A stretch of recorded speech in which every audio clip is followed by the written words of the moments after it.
আল্লাহ রাব্বুল আলামিন আমাদের জন্য যে সমস্ত বিষয়গুলোকে ফরজ করেছেন এর মধ্যে একটা হলো আমাদের মৃত্যুর পর আমাদের সম্পদে আমাদের রক্ত সম্পর্কীয় আত্মীয়দেরকে এক একজনকে এক এক হিস্সা বা অংশ আল্লাহ তাআলা নির্ধারণ করে দিয়েছেন কোরআনে। এই ফরজ বহু দাড়ি পাকা মুরব্বী আছেন, বহু সিজদা করতে করতে কপালে দাগ ফেলে দেওয়া মানুষ আছেন, বহু নফল রোজা ফরজ রোজা রাখা মানুষ আছেন, বহু দান সাদকা করা মানুষ আছেন, বহু হজ ওমরা নিয়মিত করা মানুষ আছেন যারা এই ফরজ আদায়ে গাফিলতি করেন, উদাসীনতা এবং অবহেলা করেন এবং তারা এই কারণে আল্লাহর খাতায় ফাসিক নাম তাদের উঠে গেছে। দুনিয়ার মানুষ তাদেরকে হাজী সাহেব বলে, গাজী সাহেব বলে, শেখ সাহেব বলে, মৌলানা সাহেব বলে, মুফতি সাহেব বলে, সভাপতি সাহেব বলে, সেক্রেটারি সাহেব বলে, অথচ এই সাহেব আল্লাহর খাতায় ফাসিক। কারণ সে তার বাবার সম্পদে, তার দাদার সম্পদে আল্লাহ তাআলা যাকে যতটুকু হিস্সা দিতে বলেছেন সেটাকে পাই পাই করে আল্লাহর নির্দেশ অনুযায়ী বন্টন করে নাই। সে নিজের খেয়াল খুশি মতো বন্টন করেছে, খেয়াল খুশি মতো ভাগ করেছে, খেয়াল খুশি মতো দখল করে নিয়েছে। আল্লাহর নির্ধারণের এই ফরজের সে মূল্য দেয় নাই। এই কারণে এই সমাজের বহু দাড়ি পাকা মানুষ জাহান্নামে যাবে। ভাইরা আমার, আমরা অনেকেই আছি থোক 10-20-50 হাজার টাকা মাহফিলে দিতে পারি, অনেকেই আছি মসজিদ মাদ্রাসা 20-50 হাজার টাকা দান করতে আমাদের কোনো আপত্তি নাই। আপত্তি কোন জায়গায়? আপত্তি হইল আমার বাবা দুনিয়া থেকে চলে গেছেন, এখন বাবা যা রেখে গেছেন জমি জমা স্থাবর অস্থাবর সম্পদ, ব্যাংক ব্যালেন্স, টাকা পয়সা যা যা আছে এগুলো থেকে ভাগ করে কাকে দিতে হবে? আমার ওই বোনটাকে দিতে হবে, ভাইটাকে দিতে হবে, সবাইকে যার যারটা দিতে হবে। এটা দিতে আমাদের খুব কলিজা লাগে, আছে না নাই? দান করতে তার কোনো অসুবিধা নেই, কারণ দান তো 20-50 হাজার করতেছে, কিন্তু বাবার সম্পদটা দিতে কার্পণ্য করে, গড়িমসি করে, আছে না নাই? এই সমাজে যদি আপনি এ ক্লাসের মুসলমান দেখতে চান, খাঁটি মুসলমান যদি দেখতে চান, আসল মুসলমান যদি দেখতে চান, যেই মুসলমান শুধু সহজ আমল করে না, কঠিন আমলগুলোকে বুক চিতিয়ে বুক উঁচু করে করতে চায়, সেই মানুষগুলো হলেন তারা যারা বাবা মায়ের সম্পদে বা নিজেদের রক্ত সম্পর্কীয় আত্মীয় স্বজনদের সম্পদে যার যতটুকু হিস্সা আছে, কোরআন আল্লাহ তাআলা যতটুকু যাকে দিতে বলেছেন তাকে হিসেব করে পাই পাই করে ততটুকু দেয়, বিন্দু মাত্র বেশ কম করে না। এই মানুষগুলো হলো এই সমাজের সবচেয়ে ক্রিম মুসলমান, সবচেয়ে এলিট, সবচেয়ে এ ক্লাসের, আপার ক্লাসের মুসলমান। আপনারা আপার ক্লাসের মুসলমান হওয়ার চেষ্টা করবেন ইনশাআল্লাহ। মুরব্বীরা যারা আছেন, বাবাজিরা ভালো আছে যারা আছেন, আপনাদের বলছি সন্তানদেরকে ওসিয়ত করে যাবেন, ইসলাম নিয়ে এসে সেখানে লিখবেন রীতিমতো যে আমি মারা গেলে আমার সম্পদে কোরআন হাদিস যেভাবে বলেছে তোমরা ভাই বোনরা ঠিক সেভাবে পাই পাই করে হিসাব করে ওইভাবে বন্টন করবা, খবরদার এর কম বেশ করবা না। এটা ওসিয়ত করে যাবেন সন্তানদেরকে। এরপরে যদি কোনো সন্তান কিছু সম্পদ মেরে দেয়, ভাই বোনদের বঞ্চিত করে, কিছু থোক দিয়া লামসাম কিছু দিয়া তাদের কাছ থেকে দায় মুক্তির চেষ্টা করে, তাহলে ওই সন্তান দায়ী হবে। আর আপনি যদি জানেন আপনার মারা যাওয়ার পরে সন্তানরা এরকম সম্পদ নিয়ে তসরুপ করবে, 2 নম্বরই করবে, আর আপনি চুপচাপ চলে যান, তাদেরকে সতর্ক না করেন, তাহলে আপনিও আল্লাহর কাঠগড়ার আসামি হবেন। আর অনেক মুরব্বীরা আছেন যারা আপনাদের বোনদের সম্পদের হক দেন নাই, বাবার সম্পদ থেকে নিজেরা পাইছেন, বোনদেরকে দেন নাই, বোনদের সাথে চিটারি করছেন। কিভাবে চিটারি বলবো আমি? বাবার মৃত্যুর পর বোনরে দাওয়াত দিচ্ছেন, ভাগিনাদেরকে দাওয়াত দিচ্ছেন, দুলাভাইরে দাওয়াত দিচ্ছেন, আইনা ধুমসে একটা খাওন দিছেন, খাওয়ায়া নতুন নতুন বাজার থেকে শাড়ি টাড়ি আনছেন, আইনা বোনদেরকে শাড়ি, বাইগনাদের কাপড় চোপড়, দুলাভাইরে লুঙ্গি, যার যা মনে চাইছে দিছেন, ধুমসে খাওয়ায় টাওয়ায় এখন আলাপ উঠাইছেন।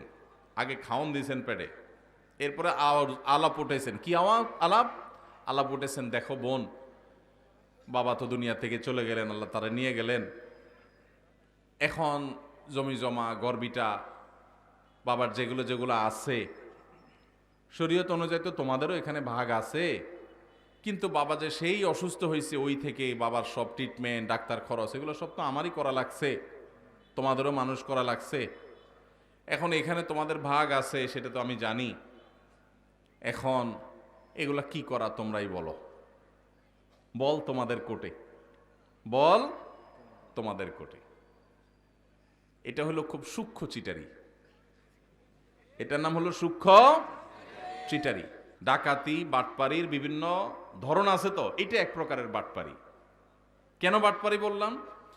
কারণ ওই যে বোনটাকে বললেন বাপের বাড়িতে আইনা খাওয়াইয়া দাওয়া, বাপ মরার পরে মনটা এমনি নরম, আরো মেয়ে মানুষ, যখন এটা বলছেন আপনি, তখন সে কি বলবে?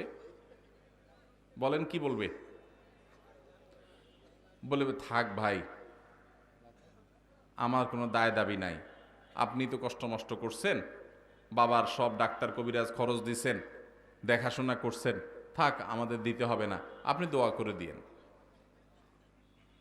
মনের ভিতরে ব্যথা চাপায়া মেয়ে মানুষ মাত্র খাওয়াইছে ভাইয়ে, এখন যদি মুখের উপরে যদি বলে ভাই কি খরচ বরচ হয়েছে সেগুলো সব কাইটা রাইখা বাকি যেগুলো থাকে এগুলোতে আমাদের কত হয় হিসাব নিকাশ করে দিয়ে দিয়েন, এইটা বললে ওই বোনের আর রক্ষা আছে? পুরো এলাকাতে বদনাম ছড়ানো হবে যে আমার বোন বাপটা মইরা সারে নাই, কবরে রাইখা সারি নাই, এখন সে ভাগ চাইতে আসছে। এবার আমরা শুরু করব তাকে দুর্বল জায়গায় আঘাত করে তাকে দুর্বল করার। এই রোগটা আমাদের সমাজে আছে না নাই? মুরব্বীরা বাবাজিরা যারা আছেন কান খাড়া করে শুনে রাখেন, লম্বা দাড়ি নিয়া, তসবি তালিল নিয়া, নামাজ রোজা নিয়া ওয়াজ শুনতে শুনতে কানটা ঝালাফালা করে গেছেন, 2 পয়সার কোনো লাভ হবে না যদি বোনদের হক মেরে থাকেন। কিয়ামতের ময়দানে এই বোন দেখবেন দাঁড়ায় গেছে, 1 চুল পরিমাণ ছাড় হবে না, যত আমল করেছেন সব দিয়ে জাহান্নামে যেতে হবে যদি বোনদের হক মেরে থাকেন। এজন্য বাবারা এই চিটারি করা যাবে না, ভাইয়েরা এই চিটারি করা যাবে না। যেসব ভাইয়েরা বাবা মার মৃত্যুর পর বোনদের হক দেন নাই, অনেকে মায়ের হক দেয় না, মায়েরও হক আছে। আপনার বাবা মারা গেছেন, আপনার মা তার স্বামীর সম্পদে তার হক আছে না নাই? কয়জন সন্তান বলতে পারবেন যে আমার বাবা মারা গেছে মাকে হিসাব করে দিয়ে দিছি? কয়জন বলতে পারবেন? এক ভাই হাত তুলছেন। আর আছেন যে মাকে হিসাব করে দিয়েছেন? আরেক ভাই হাত তুলছেন মাশাআল্লাহ, আরেক ভাই হাত তুলছেন, 2-4 জন হাত তুলছেন মাশাআল্লাহ। বেশিরভাগ মানুষ হাত তোলেন নাই। অনেকের হয়তো বাবা আল্লাহ তাআলা বাঁচায় রাখছেন, আরো বাঁচায় রাখুক আমরা দোয়া করি। কিন্তু যদি দুনিয়া থেকে চলে যায় তাহলে ওলামা একরামের কাছ থেকে মাসআলা জেনে কোরআন যাকে যতটুকু দিয়েছে তাকে ততটুকু দিবেন তো ইনশাআল্লাহ? কারা কারা দিবেন? হাত তোলেন, হাত তোলেন, পাক্কা নিয়ত করে হাত তোলেন, আন্দাজে হাত তুলবেন না। সম্পদের লোভ করব না, বলেন সম্পদের লোভ। আল্লাহর দেওয়া বন্টন অনুযায়ী পাই পাই করে সবাইকে বুঝাই দেব ইনশাআল্লাহ। আল্লাহ আমাদের সব ভাইকে তৌফিক দান করুন। ভাই বরকতের মালিক কে? বরকত দেওয়ার মালিক কে?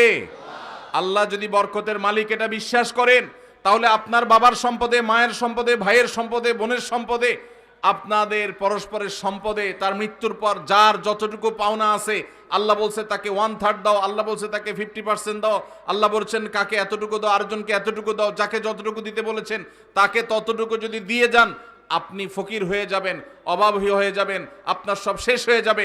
এটা কোনো মুসলমানের বিশ্বাস হতে, আল্লাহর নির্দেশ অনুযায়ী যার যতটুকু পাওনা যদি আমি দিয়ে দেই আল্লাহ তাআলা আমাকে বরকত দিবেন না দিবেন না?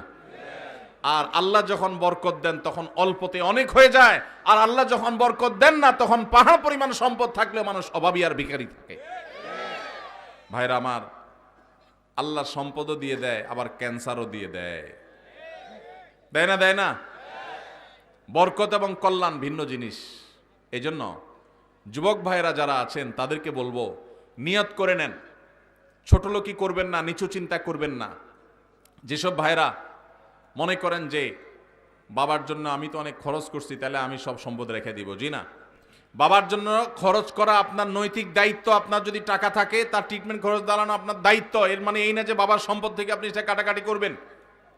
হ্যাঁ, যদি এমন থাকে যে বাবার সম্পদ ক্যাশ টাকা আছে সেটা ট্রিটমেন্ট করা যায় তাহলে সেটা দিয়ে আপনি বাবার ট্রিটমেন্ট করেন, কোনো অসুবিধা নাই।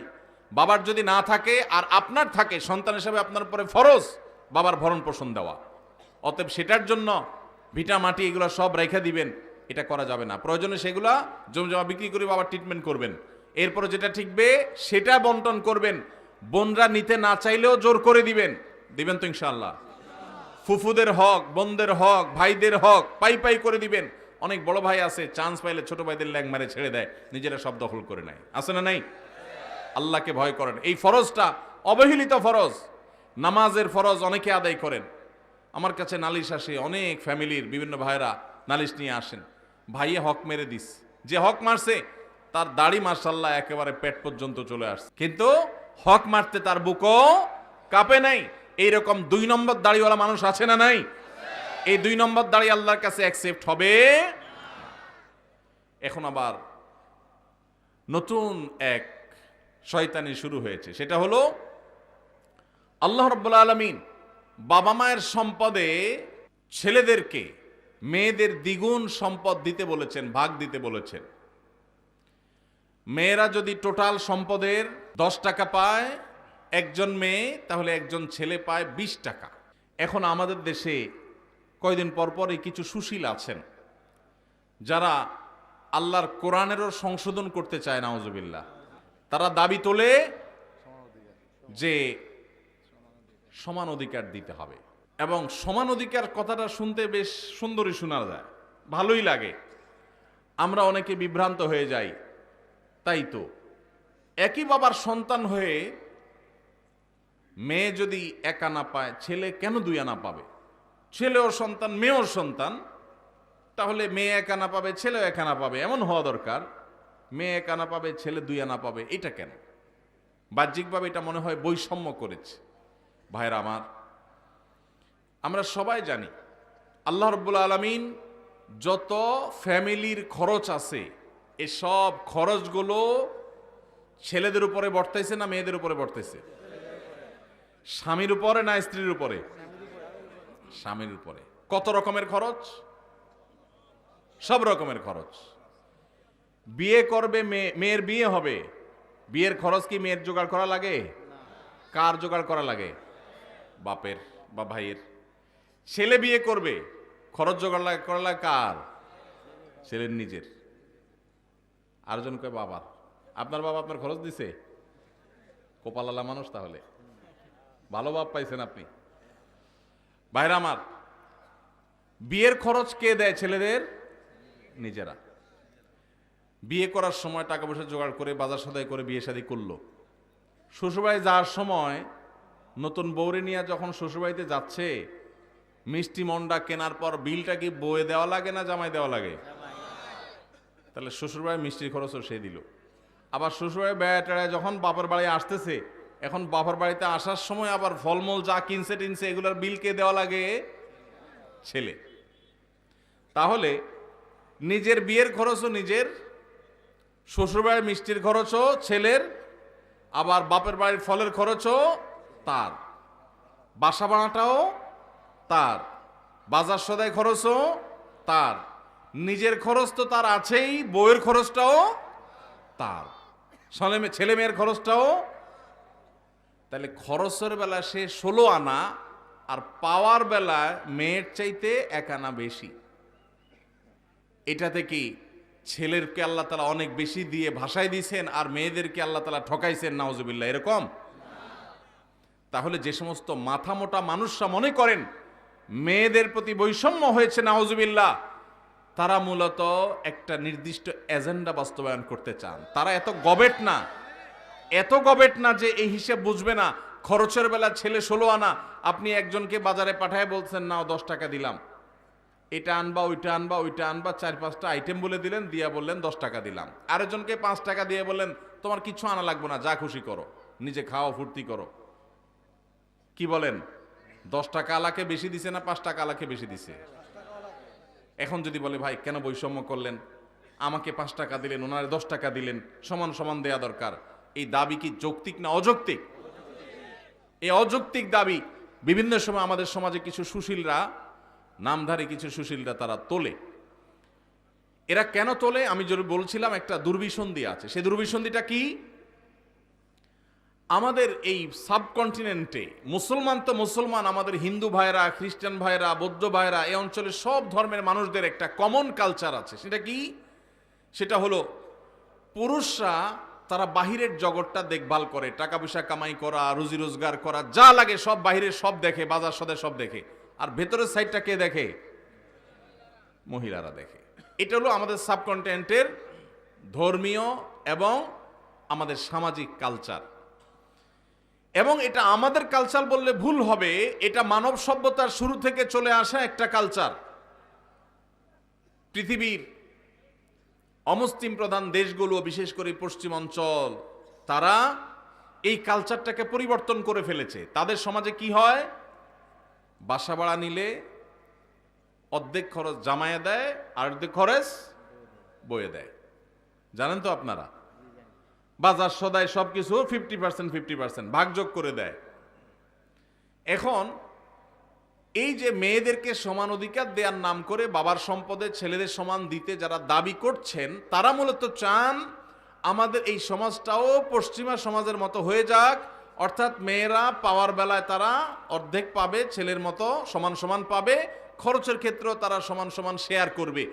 এই দিক থেকে তারা মনে করে যে বৈষম্য দূর হবে, সাম্য প্রতিষ্ঠা হবে। মূলত যেটা আসলে হবে, পশ্চিমাদের যেটা হয়েছে সেটা হলো এই পরিবার ব্যবস্থাপনাটা ভেঙে চুরমার হয়ে যাবে। এমনিতেই স্বামী স্ত্রীর মধ্যে সম্পর্ক দিন দিন যায় অবস্থা। এরপরে যদি বলেন যে বউরে বলেন ঠিক আছে বাসা ভাড়া তুমি অর্ধেক দাও, ছেলেদের খরচ অর্ধেক দাও, সব কিছু অর্ধেক দাও, তাহলে এবার কামড়া কামড়ি নিজেদের মধ্যে অশান্তির পরিমাণ বাড়বে না কমবে? এর প্রমাণ হলো পশ্চিমে যদি আপনি তাকান দেখবেন সেসব দেশগুলোতে বৈবাহিক সম্পর্ক এটা সোনার হরিণ হয়ে গেছে। স্বামী স্ত্রী বলতে যে একটা সুখের সংসার, এটা তাদের কাছে সোনার হরিণ হয়ে গেছে। পরিবার ব্যবস্থা ভেঙে ধ্বংস হয়ে গেছে। এখন সেটাকে এদেশে যারা আমদানি করতে চায় তারা এদেশের মানুষের শত্রু। আল্লাহর বিধান থেকে, কোরআন থেকে আমাদেরকে সরাতে চায়। আমাদের সংবিধানে, আমাদের আইনে কোরআনের তো অন্য কোনো কিছু নাই। যা ছিটে ফোটা দুই একটা আছে, সেগুলো খাঁজে বাজে থাকা কণাগুলোকে ধুয়ে পরিষ্কার করার জন্য যখন যারা সরকারে আসে তাদের ঘাড়ে সওয়ার হওয়া এই পশ্চিমাদের দোসরেরা, তারা এই দেশে থাকে, এই দেশে খায়, দালালি করে পশ্চিমাদের। এদের ষড়যন্ত্রের ব্যাপারে আমাদের সতর্ক থাকতে হবে, সাবধান থাকতে হবে। আমাদের অবশ্যই বোনরা, মেয়েরা নানাভাবে নিগৃহীত, তাদের সপক্ষে আমাদের কথা বলতে হবে, কিন্তু তার জন্য আল্লাহর আইন, আল্লাহর বিধানকে পরিবর্তন করার কোনো প্রয়োজন নাই। তাহলে কি করতে হবে? দেখুন, আমাদের সমাজে এটা ঠিক যে অনেক স্বামীরা নিজেরা ইনকাম করে বলে স্ত্রীদের খোঁটা দেয়, কথার তলে রাখে, কথা শোনাতে থাকে, কষ্ট দেয়, এবং কথায় কথায় তাদেরকে এই যে উপায় উপার্জন করে, টাকা পয়সা নিয়ে আসে, বাজার সদাই করে, এগুলা তুলনা দেয়। এই যে ছোট লোকিগুলো পুরুষরা করে, সেগুলো বন্ধ করতে হবে। সেগুলো বন্ধ করার জন্য মেয়েদেরকেও আপনি বের করে দিবেন, চাকরি করাবেন, অথবা তাদেরকে সম্পদের ভাগ দিবেন, তাতে বন্ধ হয়ে যাবে। এটা আমরা সঠিক মনে করি না। তাহলে কি করতে হবে? তাহলে নারীদের প্রতি নিগ্রহের রাস্তাগুলো বন্ধ করতে হবে। শরীয়ত যতটুকু দিতে বলেছে ততটুকু যদি নারীকে দেওয়া হয়, নারী কখনো স্বামীর উপরে শতভাগ ডিপেন্ডেন্ট হবে না। স্বামী জুলুম করলেও তার জুলুম স্বীকার করতে, জুলুম মেনে নিতে বাধ্য হবে না, যদি স্বামী মহরটা ঠিক মতো দেয়, বাবার সম্পদের পাওনাটা ঠিক মতো পায়, মায়ের সম্পদের পাওনাটা ঠিক মতো পায়, সব জায়গা থেকে তাদের যে পাওনা আছে এই পাওনাটা যদি তারা ঠিক মতো পায়, তাহলে তাদের প্রতি নিষ্পেষণ জুলুমের রাস্তা বন্ধ হয়ে যাবে।